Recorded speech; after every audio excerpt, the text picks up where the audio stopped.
In this video, I'm going to show you how to do an oil change on this Ford F-350 with the 6.2 liter V8 engine. You'll need 7 quarts of 5W20 oil and of course a filter. Let's get started.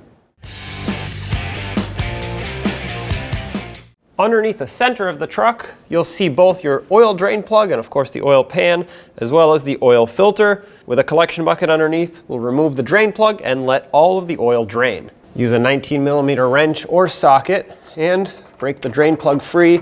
Once again, make sure you have a collection bucket ready to catch the fluid. Keep pressure on it so that on its last thread, you can decide when the full flow of oil comes out. I can feel that that's the last thread, so I'm going to pull it out quickly and now let all the oil drain.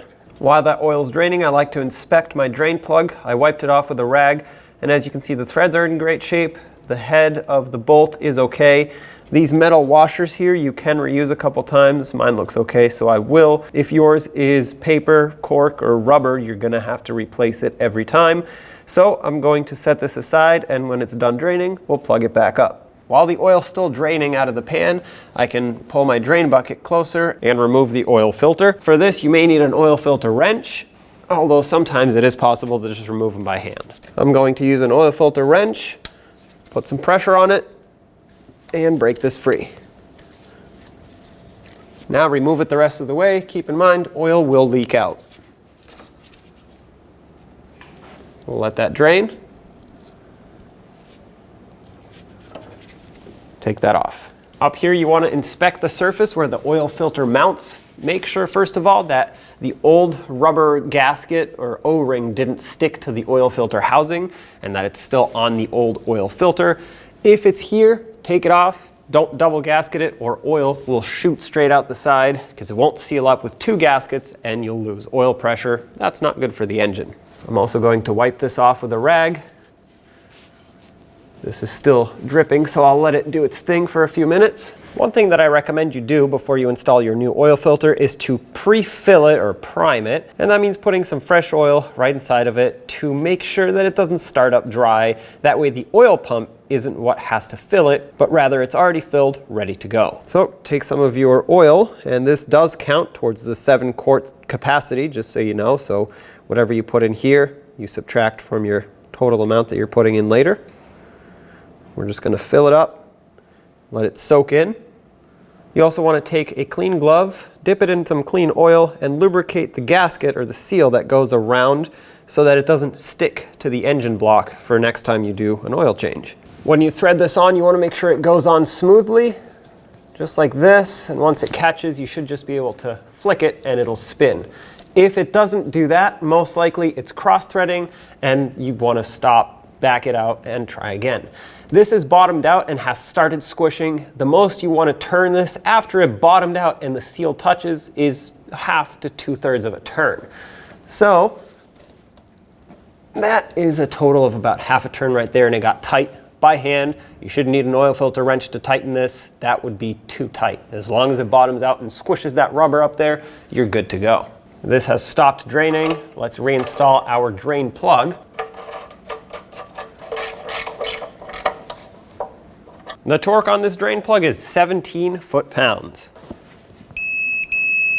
That's it right there. You just want to squish that gasket a little bit.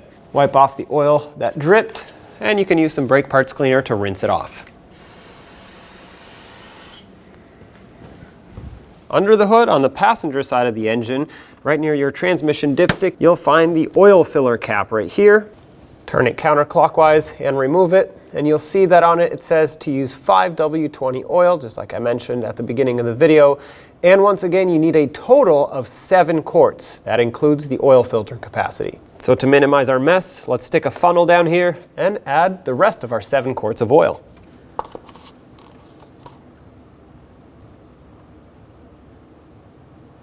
All right, on to our last quart of oil. We'll let this bottle drain completely and then we can check our level on the dipstick. Remove your funnel and cap this off with the oil filler cap. Turn it clockwise until it's locked in. The engine oil dipstick on this truck with this particular engine should be located right here. Unfortunately, ours is broken, so this truck does not currently have a usable dipstick. However, once you remove yours and wipe it off, this is what you should see. You have some hash marks here with 2 holes on the end of the dipstick, which indicate the low level and the full level. You want your oil after those 7 quarts to be right here. If you have not started your engine yet, it's okay for it to be a little bit higher, but it shouldn't be too high. It also shouldn't be too low, especially if you've added the exact 7 quarts. And to accurately measure it, you would take the dipstick out completely, wipe it off so it's clean, dip it back in, and then pull it out. Only then you'll see the proper reading. Assuming ours is good because we put in the 7 quarts, let's put the dipstick back in. If your truck has an oil life reset function, use the steering wheel buttons and reset the oil life. Job is done. When only the best will do, demand TRQ. The only company that lets you view before you do. TRQ is committed to offering the highest quality aftermarket auto parts that are engineered for peace of mind. Thanks for using and viewing with TRQ.